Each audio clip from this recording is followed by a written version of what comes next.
Welcome to the Biscuits and Blurays podcast, where we watch Blu-rays and take the biscuit. I'm your host, James, and I'm joined this week by Andy, a good old friend of mine. You were my tutor, just throwing that in there. Just to double down on the good old friend. Yes, absolutely. How are you, mate? I'm excited. I've been an avid listener for some time, so this is to me is like being invited on Match of the Day when I was a kid or something like that. I'm very excited to be here. I'd say Match of the Day too, if anything, mate. Those are the sort of vibes we're going for. Okay. Well, either way, I'm very excited to be here, and I'm very excited to talk about one of my favorite films of all time. Here's the thing, because when I said I'm going to get a guest on for this season, I invited you because obviously we've known each other for years, but I let you pick the film. You picked Jurassic Park. I did. Why? Yes. See, I don't know. I don't know if I've misinterpreted. Maybe you can clarify, but I thought I was making a deep connection with you, James. I thought Jurassic Park was my Space Jam. I see. So if I was doing your podcast, I would be, is it better than Jurassic Park? Because this is my prime, visceral, cinematic experience from when I was a kid. That's what I understand Space Jam to be for you. I mean, you can correct me if I'm wrong. If you played them side by side, I think like one's clearly having a better time than the other. Oh, in the cinematic terms, absolutely. But in terms of experiences as a young cinema goer, you know, I think before this, there was Fox and Hound that my mum took me to see because she remembered that film, you know, the Disney one. Yeah. She remembered that film as a kid, but I was too skinny. Right. Because I was only about like 7 or something, but I was too skinny to get the seat to stay down, to sit down in the cinema. So you sort of folded in half. Yeah. I was such like sat on the edge. So with mine, my sisters, and my mum's coats to try and weigh it down, but it just didn't work. Plus, because of my dad's hobbies and interests, the idea of this terrible story of a dog chasing a fox was just like it didn't hit me emotionally in the same way. Uh-huh. And then we saw Aladdin. That was a few years later. That was when it actually came out. And so then I think the next big one was this. And I remember, so we're both from similar kind of town. We both know Mansfield, at least, the local town. It's now Arena Church, but it used to be the ABC cinema. And it became the Odeon cinema. Well, it was ABC, I think, when Jurassic Park came out, and we queued all the way around the building. So, like, as an event, I think the only other time I've queued around the building to see something is when I've been to the late night showings for, you know, something like Star Wars. Like Star Wars, yeah. I've seen Yeah. So like this was something else. This wasn't just, oh, you know, my mum's got a couple of quid, let's jump on the bus and see the cinema. This was like, why are all these people queuing around the building? And then you get in and you see it. And, you know, that first dinosaur, it's like, just a mind blown. So that's Jurassic Park for me. That's the excitement. I think there are certain films that just sort of just pinpoint where cinema really peaked. Like there's Alien, and there's people queuing around the doors for that and stuff, and then other bits in between. But then Jurassic Park is the biggie, right? Yeah. Because do you know I mean, you watch it now. I mean, I rewatched it when we originally spoke about you having guests on the show, which was some time ago now. And so I probably could have had a chance to rewatch it again. But, you know, you watched it. I don't look at this and go, that is really bad, out of date CGI. You still see that first Brachiosaurus or whatever it is, that first big dinosaur. Just spoiler warning for everybody here, right? I'm not a massive dinosaur fan. This is interesting. People. I'm gonna misreference dinosaurs. It's gonna be terrible and offensive to all the Ross Gellers out there. But you see that first one, and even now you don't look at it and go, that is shoddy CGI. You look at it and it's impressive. It still looks great to me. And I think there's other films of that same period. You know, you're talking about 1993. Yeah. That's 30 years ago. Oh shit. That's 30 years ago. That's not a. I didn't want to have that revelation at this point. That would have made you how old? Sorry, depending on when it came out, would have made me 10, 11. I'll be 41 in 2 weeks' time. So yeah. So God, I did not want to have that revelation so early. My first experience with Jurassic Park, like most kids born in 1990, would have been watching it on TV. But even then, some of the more violent stuff, for instance, the lawyer on the toilet, was always edited out. So Yeah. Why? It's an amazing moment. It's the best bit of the film. He's a lawyer for a start. Get in, deserves it, because he's not a nice lawyer. He's not a good human rights lawyer. He's he wants to make money out of this thing. And there's the 6-year-old me going, "What's a lawyer?" that's my biggest problem here. Maybe that's why it was edited out, because the context. The youth audience wouldn't have understood why it was okay for him to be eaten. I was of that age, so. But for you seeing this at the cinema, was it as scary as people remember? You see, that is interesting, because I mean, I was scared of a VHS tape of the making of Michael Jackson's Thriller. So this video was like an hour long, showing you him putting makeup on. Yeah, and then I couldn't actually watch the music video because I was so scared of it, even though I just watched it for an hour. Explaining how they put the makeup on him. So I'm not the kind of guy who likes to scare. I know you like your horror movies. No, here's the thing. I have a similar experience, because my parents were like, "Oh, we're going to rent The Exorcist. You're not going to watch the film, but you can watch the behind the scenes stuff. That'll lessen the blow." And then I saw Linda Blair with all the makeup on, but then I see the head spinning around. I see pea soup coming from her mouth. Terrifying. Yeah, it didn't help. So I guess the fact that this film still has such a place in my heart would tell you that the scares were pitched perfectly. I think, for because I imagine I was probably the peak demographic for this film at that time. Right. There would have been those who read the book. I still haven't. 30 years later, still haven't read the book. I've never read the book. Yeah. No, but the film just gets me. It grabs me, so why bother? But I've not read the book, so I imagine they may be fans of Michael Christian that were kind of go and see what had happened with his work, as somebody might do for Stephen King, etc. But I think, looking at the two grandkids that are used in this film, you see it through their eyes as much as the scientists. I think I was peak demographic for this film, and I think they pitched it perfectly. The scariest part being the two hunts by the velociraptors. I guess the first one with the putting the electricity back on, and the second one in the kitchen. But it's Spielberg. He gets kids, doesn't he? He knows exactly just how to push you to that line and just what to give you. There's a spice of the Spielberg-esque, the Amblin-esque is what they call it. The Goonies, the adventure stuff, the Indiana Jones stuff. But then you do have little sprinklings of Jaws in here as well, that I think it works for everyone.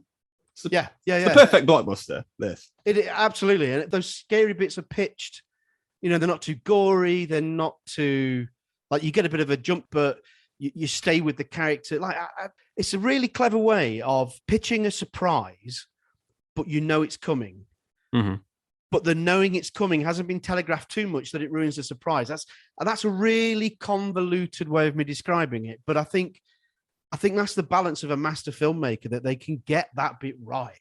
Yeah. You're going to be surprised. You're going to be shocked by this. You're going to jump or whatever. But actually, when you think about it, I've laid all the stepping stones in place. You followed my breadcrumbs to this point, and I've held you all this way. And so, you can react, you can respond, and you can you just drop back into it straight after. Yeah. I think the most terrifying bit for me was the kid on the electric fence. Although, oh god, I'd have quite happily seen that character ended at that point. But well, let's get into who's in this, because some of these actors, believe it or not, are still working. Well, yeah, because they all came back for the final Jurassic World the other year, didn't they? We don't talk about that one. Have you seen the latest installments? I did. I really liked the first Jurassic World. Second one was kind of, I don't know, felt like it was trying a bit too hard in places to make it. I think again, Spielberg, Lucas, they really nailed this fun adventure number one, go a bit darker number two, resolve everything in number three. You can see it in even in Back to the Future and Zemeckis. You can see that crowd. They do this thing so well. Yeah. And I think that's what they tried with the second Jurassic World, and it just, I don't know, just didn't quite have it. And the final one just felt like we're not necessarily going to make any for a while, so let's do what we really want to do and throw everyone in. And I don't know, it's a shame because I love the original actors, but I just don't think it justified having all those people in it. No, really. Well, it's for the legacy cast. You know, bring everyone in. You can't have a reboot these days without having everyone back. Yeah, it smacks of South Park did an excellent episode called Member Berries, when J.J. Abrams did the Force Awakens. It just, unfortunately, that's all I can hear when I see these reboots and remakes of things. Like, oh, you remember? I remember where? I remember. Like, that's all I hear, and that's basically, you get halfway through that film, and I'm like, oh yeah, this is their version of that bit from that film. But the thing is, I love the franchise. I love the characters, the visuals of it. These are my go-to monster movies. You know, you mentioned Godzilla before we started recording, I think, and you know, these are my monster movies. This is what I'll go to if we want to see things get torn apart and smashed up. Yeah, absolutely. So Steven Spielberg's obviously directing, the master that he is. He's got John Williams to do the score and some of his usual cronies to write the script with him as well. In terms of cast, I don't know how well known these people were in the 90s because of what's a Goldblum, but Sam Neill has been working on and off doing independent movies and then occasional blockbuster. Yeah. You got Laura Dern, who does a lot of independent films, but she's branching out a little bit.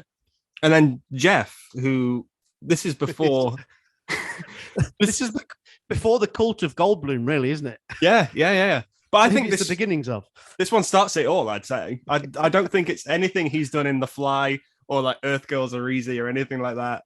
No. It's all from here. This is it. This is ground zero for Cult of Goldblum. Yeah. Because his character Malcolm does have, he has those Goldblum-esque kind of moments. You know what I mean? Yes, he has. Yeah. Yeah, exactly. Yeah. That when people do the impression now, it's Malcolm that has his character Malcolm that has those more Goldblum-esque parts of his character, which, you know, you think of him like in something like Independence Day, doesn't even have that level of in his performance either. You know, it's almost like he can do different characters. It's amazing. Can he? I mean, that's those two films. Yeah, and even then, the lines ripped straight from this in Independence Day. I mean, Sam Neill for me, I love him in this. I think his character of hating the kids, I think it's genius. It must be from the book as well, but it's genius on two fronts. One, you get to tell a story about this, you know, grizzly old scientist kind of becoming a little bit more softer and heartwarming. Yeah, great. That ticks the family film box. But as you get older, you really sympathize with him. Those kids are irritating and they should have been eaten at some point in the film. And I've probably grew into that a few years after watching it originally, as I became a teenager. And then certainly as an adult and as a parent, it's like, yeah, if they can't sit down and turn a torch off when there's a giant T-Rex knocking about, then perhaps, you know, the survival of the fittest should take place and they should be eaten. I don't think they're that bad in this, but I think that's probably that's my underlying ADHD kicking in, because I'd be like, oh yeah, let's all right. Turn the torch on. Yeah, let's torch. Oh, it's definitely a T-Rex. Okay, cool. Let's shine it in his eyes. I think it's, first of all, I think it's the awkwardness of the girl character of Lex, who with this whole I kind of fancy you, Dr. Grant kind of thing, which is just a bit bizarre and a bit sort of, it's not even earned, actually. It just sort of happens. And he looks, I mean, Sam Neill's older now, obviously, 30 years on, but he looks quite grizzly and old even then. I'm just checking Wikipedia. Sam Neill was 76 when he made this. It was what? It's clearly a joke.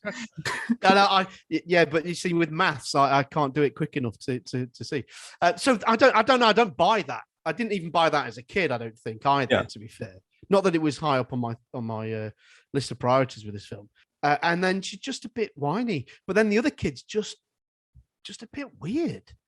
They look like it looks like they stuck false eyebrows onto him. It's just a bit, and he's a little bit like, I know all the information. He is still working. He played John well, Deacon in Bohemian Rhapsody. Was it really? Yeah. That's excellent. No, I forgive him though. He did a good job in that. That's all right. Yeah, but then I completely see where you're coming from. I don't know, mate. It could be jealousy. It could be jealousy. You know, they were roughly around my age as they're filming it. So right. I could just be really jealous. I don't know. But... I have the same issue with Daniel Radcliffe. It could have been me. Could have been me. Yeah, I don't know. I wouldn't have been. You know, if the film had taken a darker turn, I wouldn't have been too fussed if either of those two had not made it to the end. It would have been a very different movie. Yeah. Worth making though, right? But the thing is, like, I've been on a train and there's been a kid sat in front of me just staring at me the entire time. And I've gone, that kid, man, is getting on my nerves, something fierce. So maybe it's playing into that a little bit. Oh, yeah, definitely. Oh, definitely. It's part of the trope. And it's, I guess, as an audience, we're meant to kind of, I guess, side with Ellie, with Laura Dern's character and be, come on, just lighten up. These are kids. And like I said, I think it's something I've grown into as I've got older. Mm-hmm. I've become a bit more Dr. Grant in my sympathies. You know, when you've raised 4 kids, you've had a lot of that, love and joy and compassion used up.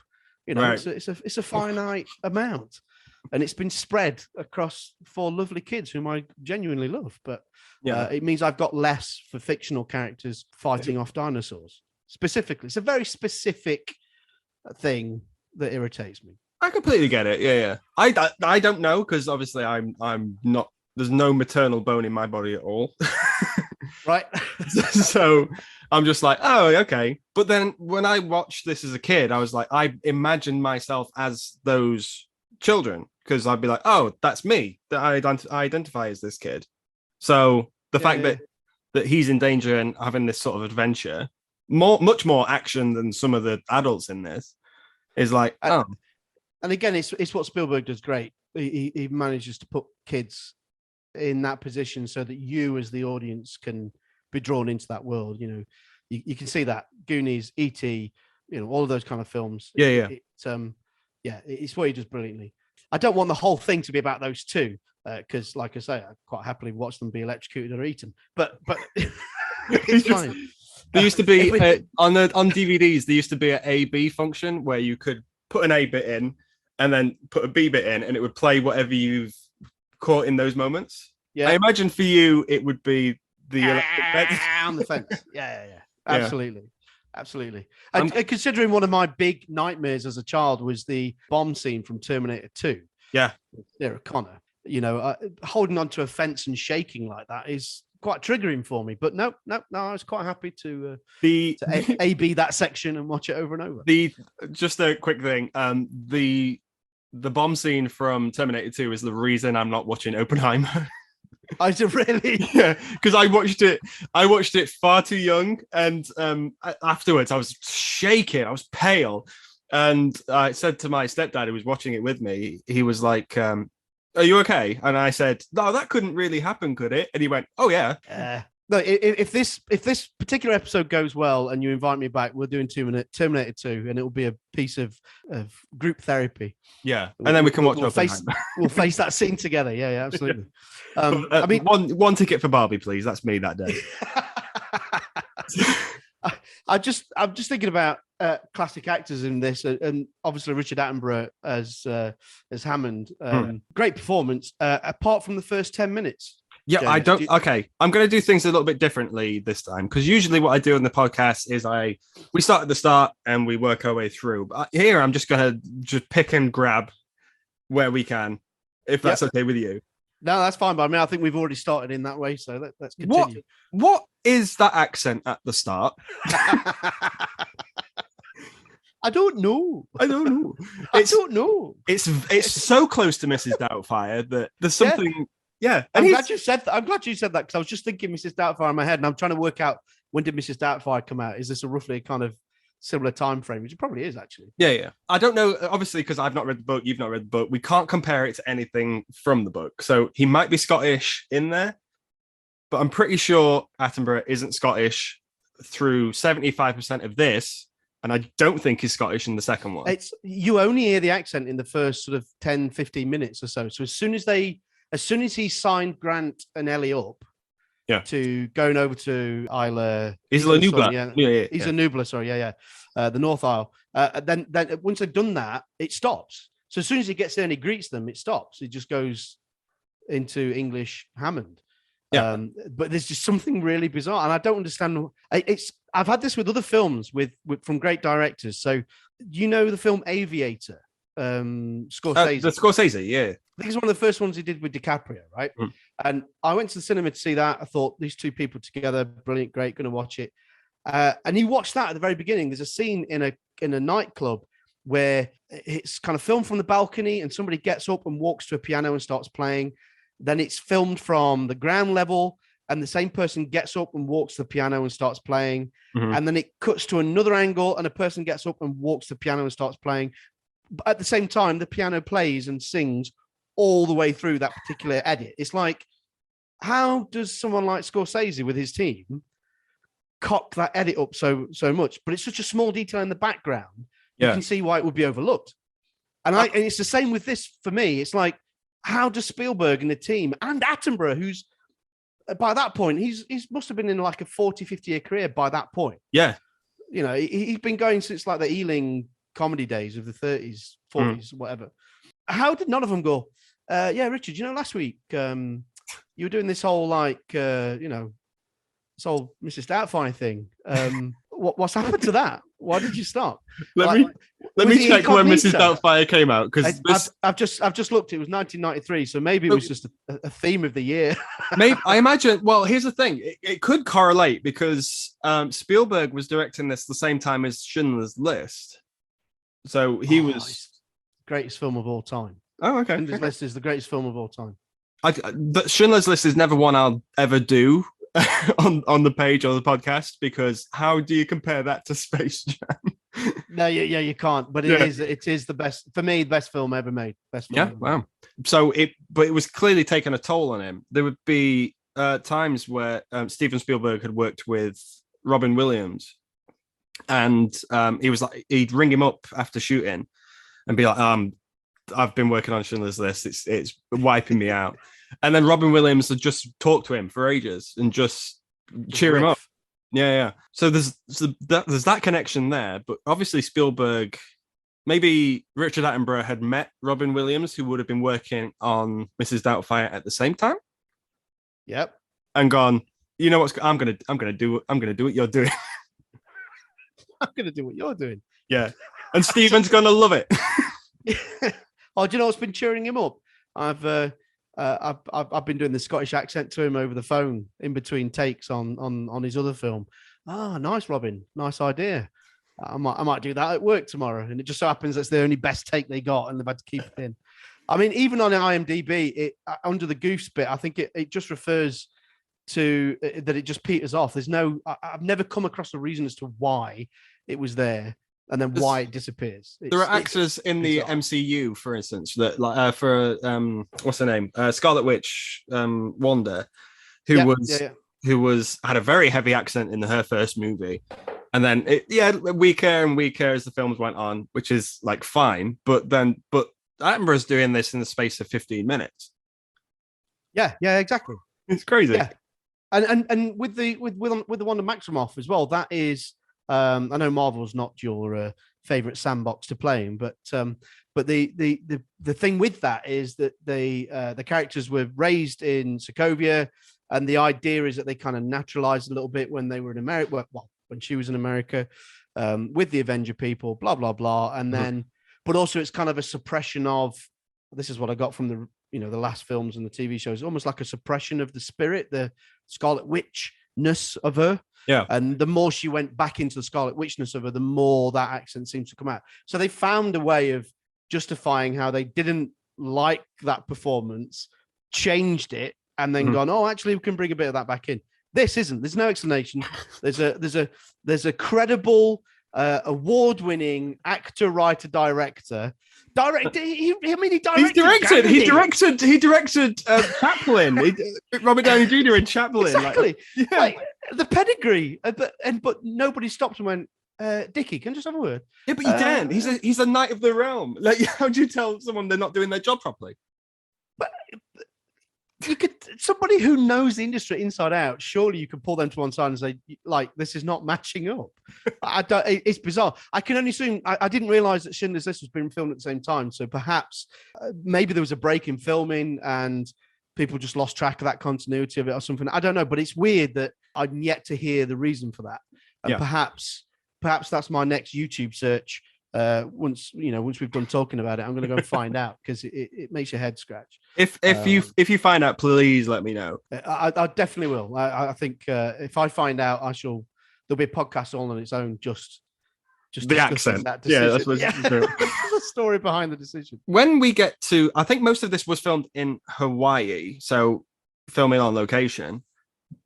Filming on location will always trump CGI, right? Well, you see, for me, I guess I am probably the last.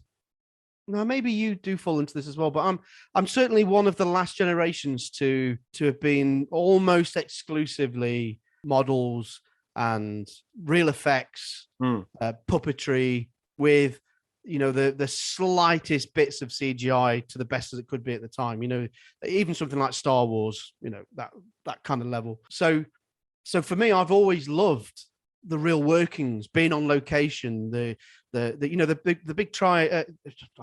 I'm going to get the name of it wrong, but the big triceratops, the big neck one, yeah. No, not the big neck one, the big triceratopsy type thing that's lay on its side, that's been poisoned. The triceratops, yeah. It's been poisoned by the berries that it's eaten. For me, I know CGI's come a long way since then as well, but for me, that just looks and feels so real. And I think directors have kind of recognized that, because we've seen, I think there was more puppetry in the last Jurassic World than the other two films put together. Yeah, that could be a fact I've just invented.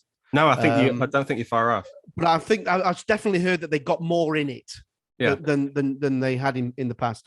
And also, you have to look at the Star Wars TV stuff. They've George Lucas spent that time in the 90s going, oh, if only I had these computers back in the day, and created this world in those prequels that every fan of Star Wars has gone, no, we're not doing that, George. We're going to do this other thing. One of the beautiful things about this film is that most of it was practical, but there was CGI to fill in the gaps. It was still very much early days of visual effects, so it's literally just bridging the gap. That's all it is here. So most of this is still practical.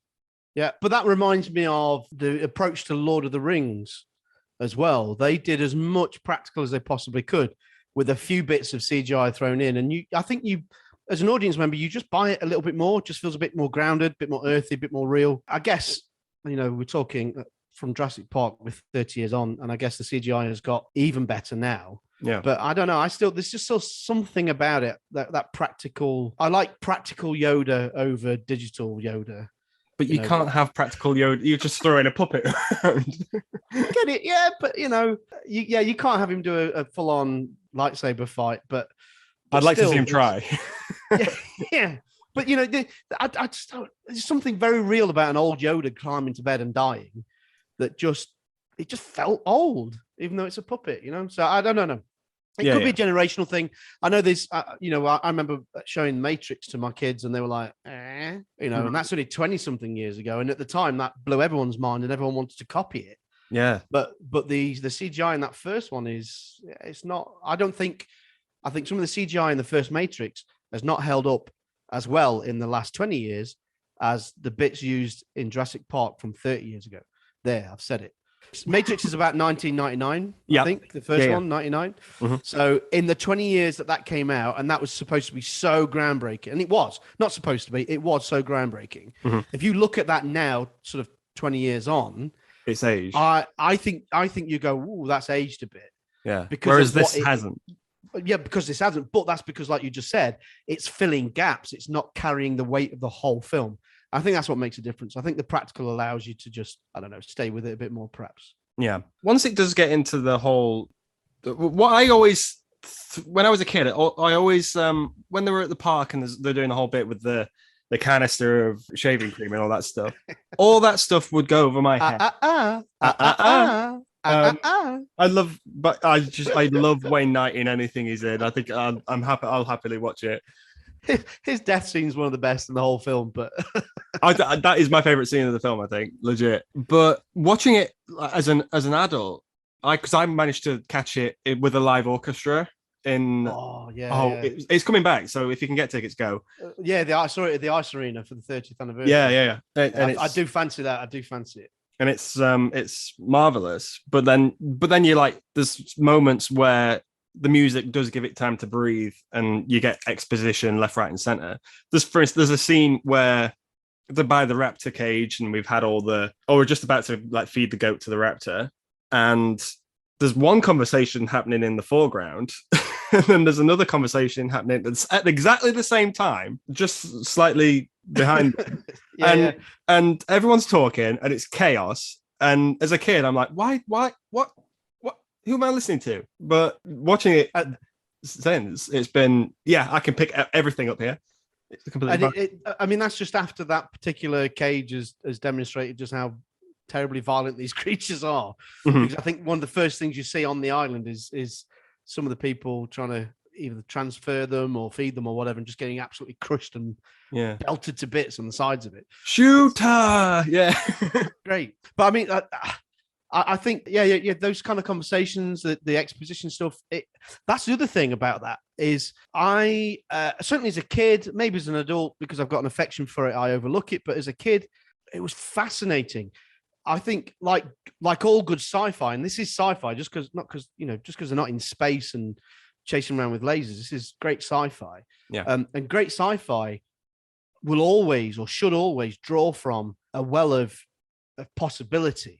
Mm-hmm. In terms of, particularly on a technological level. And I do remember at the time, like, programs like Blue Peter and stuff would be like, can this really happen? They were having genuine talks about DNA and genetics and things like that at that time. And the sense of this could be a thing was frighteningly real. Yeah. Frighteningly real. And I made it a little bit more exciting, I think. And then, there'd be somebody who'd come along and go, well, of course you can't suck blood out of a million-year-old mosquito's arse and put it into a frog and come out with a T-Rex.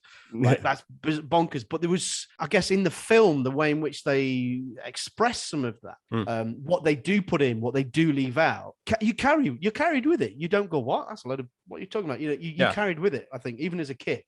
But when most of it probably goes over your head. There's a lot of like heavy dialogue and stuff. And then he's just like, I'll show you. Okay, come here. And then you've still got Mr. DNA who will just dumb it down. Mr. DNA is shocking. I love Mr. DNA. He's all right. It's not as bad as Hammond talking to Hammond, which is equally, it's just awkward. Hi. It's like the worst kind of thing a lecturer would do to try and engage his kid. Hey, kids. I know technology. Sorry, I just thought you would have tried that when we were at college. No, I never did. I just did both voices live. Yeah. Oh, okay. I stepped to the left and then I stepped to the right. It was, just better trained. Oh, you went for the cha-cha slide method. the cha-cha slide method of lecturing.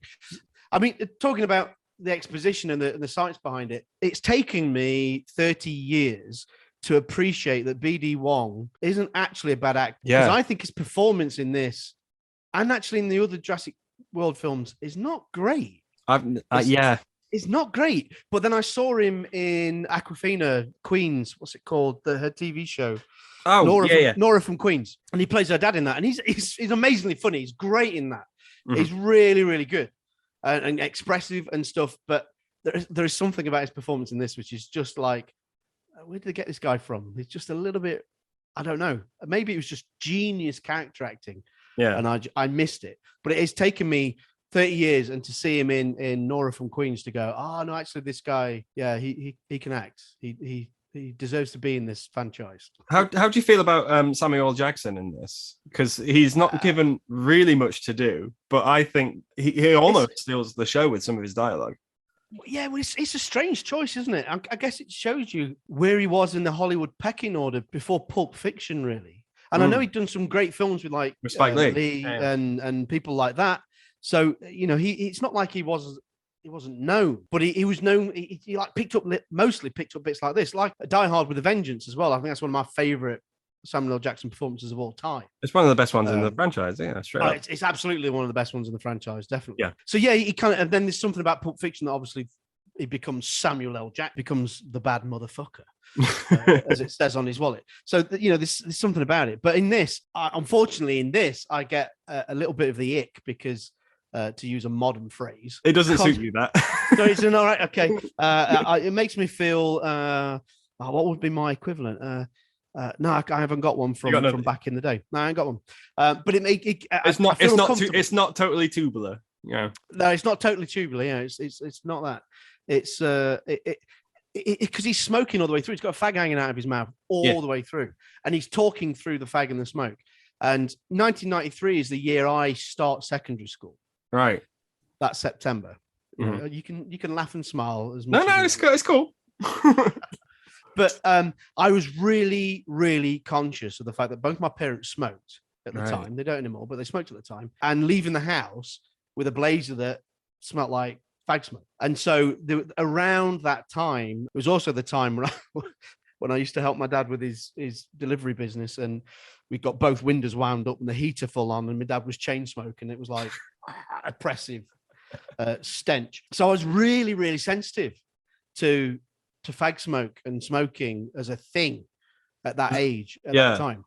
So this character has these great lines, and it basically effectively gets them back online so they survive. He's really is quite an unsung hero in the story. I can't connect with because he chain smokes throughout all of it, and it just touches on something of my youth that I found uncomfortable. But he smokes it all the way to the very end of the cigarette butt.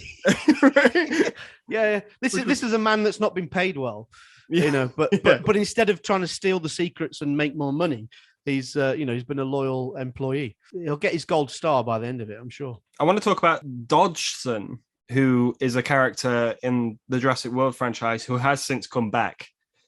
He is the big bad in Dominion. He was the main villain. But in here, he's just, A, he's a throwaway line, and B, he's sort of a throwaway character. Yeah, in terms of the getting hold of the secrets and things from Edry. Yeah, I guess that must be a nod to the book and to the presumably that whatever satirization was taking place of corporate greed and the corporate espionage and the corporate world, I guess. I don't think it's a thread that I particularly, as the subsequent films go on, it's not something that I'm drawn to, I guess. Yeah. No one misses Dodgson in the Lost World. No, and it doesn't, even with the Jurassic, like you say, it comes back up in the Jurassic World part of it. It's maybe that's another Member Berries moment, I remember this guy who used to try and steal things, Yeah. So for me, no, I don't know. Sometimes these are world building elements, aren't they, that they throw out to go, oh, maybe we could extend it this way or the. Yeah. It's never been a theme of it for me. I like the peril with the dinosaurs, with the creatures there and then. Yeah. And the sort of subplot part of it just doesn't register. But again, I guess that may be a childlike response to it. We're not, as kids, you're not necessarily meant to go, ooh, corporate espionage. You're meant to go big green dinosaur. Let me buy one. Well, let's go into the dinosaur stuff, because obviously there's the bit where the T-Rex breaks the fence. There's power cuts left, right, and center. It's chaos theory, right? That's the whole point, that something has happened. Yeah, that's what Malcolm tries to explain with the water on the back of the hand and all that kind of stuff with Ellie when he's flirting with her in the car. Yeah. I think that the T-Rex eye on the side of that Ford Rover, whatever it is, model of car, which by the way I think is one of the most beautiful 4x4 vehicles ever designed. Okay, that's going to get us a sponsor for this. I love that. I'll take a 30-year-old Ford Jurassic Park car if they want to give me one, especially if it's got CD-ROM in it as well. I'll take that. Got tons of CD-ROM I don't use anymore. But that eye, when that eye comes to the glass and the torch hits it and the iris closes, it's like it's just so real. It's great. The footprint in the sludge. Everyone talks about, I guess, the water rippling thing. Yeah. In terms of like, there's this huge creature about to come. That that bit don't get me in the same way. Maybe it's because it's been an overdone pop culture reference. I don't know, but it's the eye in the window that made me go as a kid, like, wow, this thing is huge. And then it obviously just starts knocking the car around with its nose. But again, because when this scene happens and there's no underscore of music, it's all stops. Yeah. It's sound editing and sound mixing and stuff like this. I think the T-Rex is made from like an elephant. I think there's a penguin involved as well. I think there is. Yeah, there's a combination of several creatures involved in it, and I'm pretty sure penguin is part of it. For this is done for dinosaurs. What I guess like Thomas the Tank did for trains, or something of equal like superiority, right? Because I've watched things on like BBC, like documentaries about dinosaurs, and they're just never as cool as they are here. No, but again, I think that comes down to what we were saying before with the practical elements. Yeah. There's so much of this relies on that craftsmanship, which is kind of, sadly lost, I guess, to the computer wizardry. I don't think in that sense. I mean, just purely that at that time we didn't know that dinosaurs had feathers and all this stuff, and then we've had like Attenborough go, "Oh, this is what a T-Rex would have sounded like," and it's like, "Oh yeah, but this is cooler. Can we just have this?" Go back to the fantasy part of it. I guess I've never thought about that, but other than to say that that first viewing of that brachiosaur when it's just going across the fields and you get the swell of Williams's amazing score. Yeah, it's really great. And you are like Dr. Grant and Ellie. You are just going, what is that? And then it opens up and you see more of them in the fields and stuff. And the ones that run past them, the little tiny ones that I told you I wouldn't be a dinosaur expert, but the little tiny ones that eat Wayne Knight's character, everything is flawless. I love the look of all of them, and you can't get away from how brilliant the velociraptors look as well. Oh yeah, that whole claw thing. Talking about sowing seeds with the belt, and having two male ends and then it's two females, life forms, all that. That claw is the first thing they dig out of the ground at the very beginning with Dr. Grant, he's trying to work that out and talk about it. And then it's that claw image just keeps coming back. It taps, it opens the door. It taps on the kitchen worktop. Taps a few times. Yeah. Like it's, that image is just, again, but as we were saying right at the beginning about scares, when you get to that point, you've been taken. That's the brilliance of Spielberg. He's taken you there when that claw is tapping on the kitchen worktop and you're meant to be terrified of this thing. You've already been introduced. You're part of you's going, oh, that's what he dug out the ground. But he explains on the child's, like they would have ripped you this way and slashed you this way. Yeah. And so we've got it in our minds of what they can do. And so he doesn't actually have to have the two children ripped up in the kitchen, because we've already done a bit of that imagining through some of the exposition before. It's brilliant. And I think the creatures they used and thought of, like you say, I imagine the science has changed and shifted, dramatically in the 30 years, and you'd hope it would. But yeah, give me the ones that are in there. I'm that's one of the things with the Jurassic World bit that I get. It makes sense. Corporate level, you would absolutely start splicing all sorts of stuff together to get a bigger and better creature. Alton Towers wouldn't have survived for the last however many years just running Nemesis and never having a new ride ever again. You definitely need new dinosaurs. But for me, some of that starts to get a little bit silly. It feels it's almost like it's a commentary on corporate nature. Yeah, that's what that film is. Yeah, straight up. But at the same time, we're going to be corporate as well, because actually we want you to buy. We need a new dinosaur for every film for you to keep watching. I think they even say having their cake and eat it. It's in the in Jurassic World. There's Jake Johnson's character who's wearing a Jurassic Park T-shirt and he's got like a cup and all this stuff. And he goes, "That first park was legit," right? Yeah. And he's clearly talking about the film. That's for us. Absolutely. And that's what we've been saying. That is the legit part of it. It's like the wonder and the kind of visual of it, and that is why it's legit.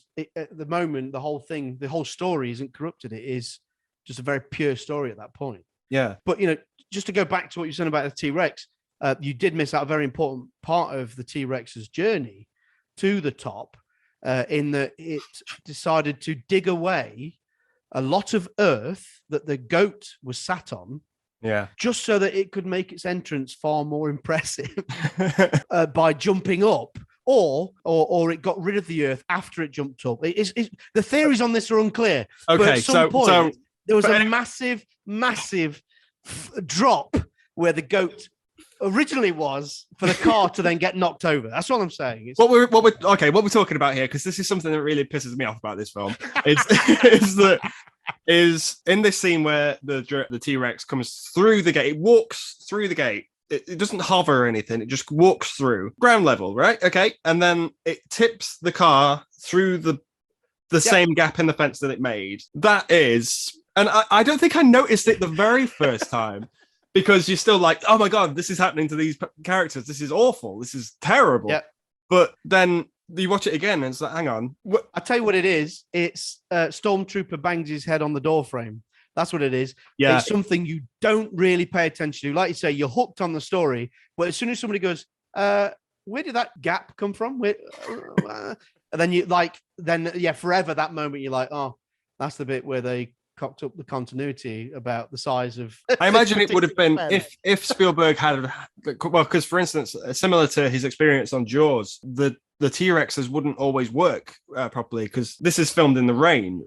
Famously, it is. Yeah. Famously, electronics and water don't mix, so they were always having problems with the mechanics of the animatronics. So I imagine Spielberg would have filmed some bits and then gone, the T-Rex isn't working today, and he's gone, don't worry, they'll never know. Yeah.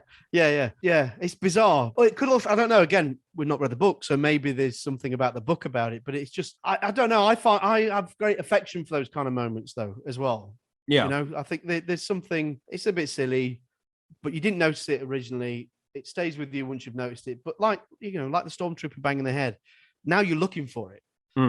Now it's a new layer of enjoyment. You're like, this is that bit, you know. But there's a thing where recently where mistakes have been showing up in big media projects like Mandalorian. I don't know if you've seen it. There's the guy just stood in the doorway. Yeah. Because they rubbed him out, didn't they? They just erased him. But and even older films have gone. Like Evil Dead, there's a guy just stood in the way for some reason, and they've cut that out as well. This seems like Spielberg goes, "This is perfect. Everyone loves this. Let's not." Yes, I made a mistake. What would you do? How would you fill that gap? You would either have to completely reconstitute what happens with the goat and the appearance of the T-Rex, or the car doesn't fall down. You can't fix it. But also, don't fix it. These things it's what makes it human. It's what makes it real. It's what you can connect with. Mm-hmm. You know, the odd one in a film is not an example of shoddy filmmaking. It's part of the edit. It's part of the rush. And, they're also then these are part of our stories and part of our connections with it. I remember as a kid, there's a ghost in the background of a scene of three men and a little baby. There's a particular scene where they're walking through the apartment and there's this shadow in the background. And there's like, ooh, this whole story about how this kid fell off a balcony in that apartment where they were filming. Yeah. And the ghost is caught on camera. But it actually turns out that there's a cardboard cutout of, I think it's Ted Danson's character or Steve Guttenberg's character, because in the film, they both have jobs related to the media. So they would logistically have Ted Danson's character. Yeah, Ted Danson's character is an actor in the film. Right. So it would be there, but it's just blurry enough in the background that, you can watch that film once. Okay, I've watched that film. It's an entertaining 80s flick. Get it. Fine. Then you hear that. So you go back and watch it again. And then there's something, these are the things that help you go back. But it stems all the way back to Wizard of Oz. People say, oh, there's munchkins hanging in the forest. Yeah, exactly. Yeah. What? There can't be munchkins hanging. Yeah. But they're little, like you were saying before, they're little missable details that at the moment you're wrapped up in the story, you don't see it. But afterwards, I think if you have an affection for the final product, it just adds to it. Just adds to it. And so I'm absolutely fine with that. In terms of performances, obviously we've talked about Jeff Goldblum doing his usual yes. But and we've mentioned Sam Neill's really great in this too. But Laura Dern in this is fully fledged action hero, I'd say. Yeah, she's definitely borrowing something from the Sigourney Weaver Alien kind of mold. Yeah, at this point, absolutely. The whole running across with the limpy leg, and of course, there's a tree stump to tumble over because we need peril. yeah. How do we get peril in this scene? Oh, knock a tree over. Yeah, okay. So yeah, you're right. I think that there is which is probably unique in live action film at that time. Mm-hmm. There's not many lead women characters that are not just there to scream for the men to save. Yeah. So it's probably quite a unique and progressive piece of cinema at that particular point. Well, thank you. Thank you, Jennifer Lawrence, for being the first action hero. Yeah. Is that what she said? Jennifer Lawrence said there were no female action stars before her. Really? Excellent. Yeah. Oh, that's a shame. I really like her. No, she's definitely. There would be no Katniss without Ellie. Yeah. In this particular film. I mean, she has one of the scariest. Going back to the scares, she has one of the scariest scenes going into that unit. Oh God! And having to turn the power on and all the rest of it. That just is. And then there's the arm. It's like Sam Jackson's arm, and she's like, "Oh, thank you so much. Oh, you're here, yeah." And it just like falls away, and they're there. That's a Jaws head moment, right?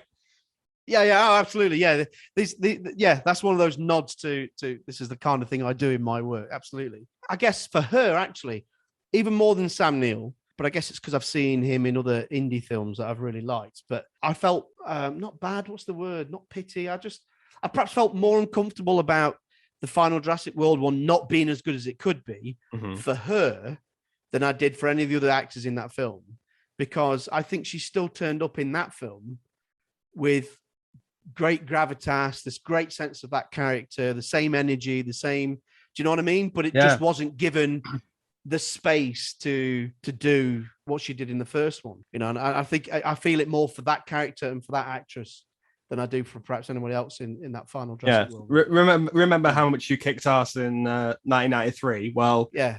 It's locusts now, big locusts. yeah. It's great. But at least it's a step up from at the end of the film, getting a phone call and sending the helicopters in, which I think is a contribution to the third one. Yeah, no, I think it was. That's the one when Sam Neill comes back, isn't it? The third one? Yeah. I think, yeah. So, that's a contribution to that one, which is, oh, you've been ringing me and my child that I've had without you to just make the whole audience sad because we didn't get together. They've just discovered it and, I'll get you a helicopter and save you at the end. So. Let's go into the fact that there are a few films, there aren't many, but there are a few that are just lightning in a bottle.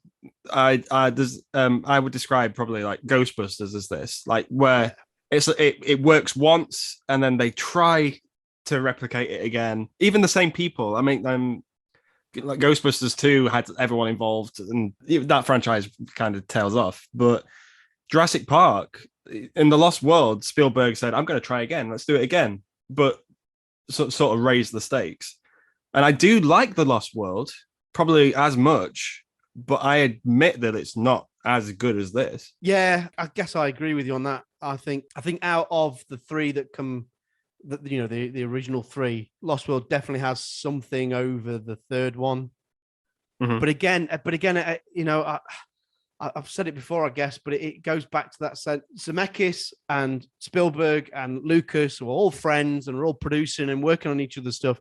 They seem to have, certainly by the early 90s, they've got this formula in their head that's been working for them for a decade and a half or 2 decades or whatever it might be at that point. Yeah. And I think there is just a sense of the second one should be a bit darker. And it's weird because I guess the first one of those kinds of films that kickstarts that would be Temple of Doom, the Indiana Jones. But that's only darker because Spielberg was miserable. He wasn't happy. He's getting divorced and all sorts of crap happening in his personal life. And so that film happens to be dark. It wasn't a planned sense of, we should do this. Then they do it with Empire Strikes Back, and it works because it just works in terms of the story. You can't have such a great rebellious victory in New Hope and not have some kind, if it's a true empire, there's got to be some kind of response. So it works for that. And then then they start applying it to those other things. And I think Jurassic Park's probably a good example where, as a franchise, it doesn't, just trying to take it that little bit darker or that little bit more just doesn't quite work. And you lose a little bit of the awe and wonder of it as well. You've got to give them something they haven't seen before. That's the whole point of a sequel. Yeah. So even Spielberg said, like, let's just take it to New York or San Diego or wherever it goes. It's like, why? That could have been a perfect third movie. That whole bit by itself. You didn't have to leave the island, but you did it.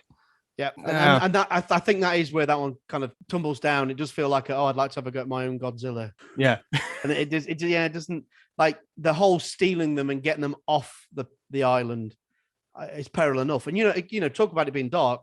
What a great way for that one to end if that's where it ended, that they're off the island, and it's how the hell are we going to mop this up? Well, that's what I like about the third film. The Fallen Kingdom. I love that they're off the island, and it's going into like, okay, we've got to start to learn to live with dinosaurs again. But then the film sort of goes, no, never mind. It does a very classic Rise of Skywalker, where you've got your first one, and then you've got your second one, and it's building to something much bigger, and it's bringing in new things. And then Rise of Skywalker, it just goes, never mind, and we'll just forget it. Just a panic. You've gone too far. No. Yeah. I agree with you. I think Jurassic World corrects that wrong from the first three. Definitely much better way of saying we're opening this up to the world in our title in a far better way. Definitely. Jurassic Park's become sort of a joke where it's like, how do these dinosaurs keep getting out? You can't keep making these. It's like Jaws. Like, how many sharks are there? Like, who cares? They're struggling to give us something new, and something new was in the second one, Lost World, and then it was sort of okay, we're going back to there's another island, but we've seen an island. We've spent the whole movie on an island. We don't need to go to another island. I mean, the benefit of, I think it is the third one, is they finally have cracked how to do flying dinosaurs. Yeah. So they get introduced. But it is a diminishing returns thing. But I don't think, if you're of my generation and you were of that demographic in 1993 and you walk in and you saw that first Brachiosaurus or Brontosaurus, whatever it was, the wow factor of that, there's nothing you could have done in those other films that would have replicated that. You can't talk about lightning in a bottle. You can't capture that moment again. So for me, my generation, those that were 10, 11 at that time, those other films would be interesting because they're part of a similar world and all that rest of it, but you're not going to get bowled over by the same wow. You can't capture that. But it's also perhaps why younger generations might like some of the other ones, because that was their first Jurassic film. With this in particular, it's the wow of, wow, that is that what they look like? Those bones, could they possibly have looked like that? You lose that once you've seen it once. Once the genie's out, it's out. You can't put it back. We could talk about this film for hours. We really could. I think we've sort of struck gold with some of the points we've made. So there's one point we haven't made though, James. Go on. It's an incredibly important point. Yeah. There is a man eating off the toilet. I thought we talked about. Okay, we could talk about it. No, we don't need to talk about it in depth, but we must at least make passing acknowledgement that a man is eating off a toilet. It's wonderful. It's amazing. Nothing else to that. There's nothing else to it. It's one of the best deaths. When you gotta go, you gotta go. Yeah, exactly. But like I said, like I didn't see that until much later. I was like, oh, sorry, you did mention it. Oh, look at me not paying attention. There you go. Cut through that. Cut through that. Yeah. I'll keep it in because it makes you look clumsy. So I guess the main thing is now to address. You said this is your Space Jam. Yeah. But is it better than Space Jam? I think it's fair to say, James, and I don't think Michael Jordan would argue with this, but I think there is greater life in the performance of the animatronics and puppets than there is in the performance of Michael Jordan throughout the whole of Space Jam. Okay, yeah. I know that's fair. We're comparing a basketball player on a pretty much exclusive green screen set when this was new to everybody, never mind basketball players, but still the dying Triceratops with its giant mound of feces at the side of it gives a more believable performance than that. And so that my conclusion is that Jurassic Park is indeed better than Space Jam. Well, I think we'll leave it on giant pile of feces. So only if that's the description of Space Jam. Andy, thank you so much for coming on the podcast. It's been a pleasure. I can see the enthusiasm in your eyes. I like you said, we could talk about this forever. We've not even talked about the story of it, but I just love it. It's just one of the greatest films ever made. This is a perfect Sunday afternoon blockbuster. I don't even know what's next. I think Into the Spider-Verse is next. So tune in for that, guys, and see you next time.